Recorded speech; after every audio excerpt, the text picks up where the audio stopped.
Middle east में उथल पुथल जारी है। पहले हमास और इजराइल जंग लड़ रहा था। कुछ समय के लिए हिजबुल्लाह और इजराइल के बीच सीज फायर भी लागू हुआ, लेकिन वो एक दिन भी नहीं टिक पाया और दोनों एक दूसरे पर सीज फायर के उल्लंघन का आरोप लगाने लगे, जिसका नतीजा ये हुआ कि एक दूसरे पर फिर से हमले शुरू हो गए। इसके बाद तो इजराइल लगातार गाजा पर हमला कर रहा है। एक और यूक्रेन और रूस में युद्ध जारी है। अभी इधर ये मामला शांत भी नहीं हुआ था कि अब सीरिया में नया बवाल शुरू हो गया है। तो क्या इसको हम आने वाले तीसरे विश्व युद्ध का शंखनाद समझें? इसी मुद्दे पर आज बात होगी एबीपी लाइव वर्ल्ड के इस एपिसोड में।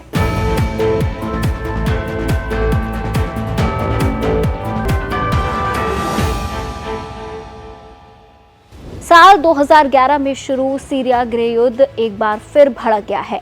सीरिया के राष्ट्रपति बशर अली असद के शासन के खिलाफ सुन्नी बहुल गठबंधन ने मोर्चा खोल दिया है। इसके बाद स्थिति बदल गई। अब एक बार फिर विद्रोहियों ने सीरिया के दक्षिणी शहर दर्रा पर कब्जा कर लिया है। दर्रा वही शहर है जहां से 2011 में विद्रोह की शुरुआत हुई थी। विद्रोही तेजी से राजधानी दमिश्क की तरफ आगे बढ़ रहे हैं।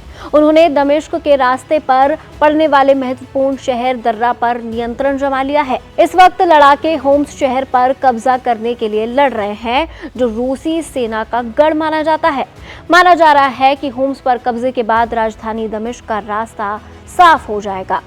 इस पूरे मामले पर भारत सरकार की पैनी नजर है और अब सीरिया में बिगड़ते हालात के बीच भारतीय विदेश मंत्रालय ने सीरिया की यात्रा और वहां रहने वाले भारतीय मूल के लोगों के लिए निर्देश जारी किए हैं।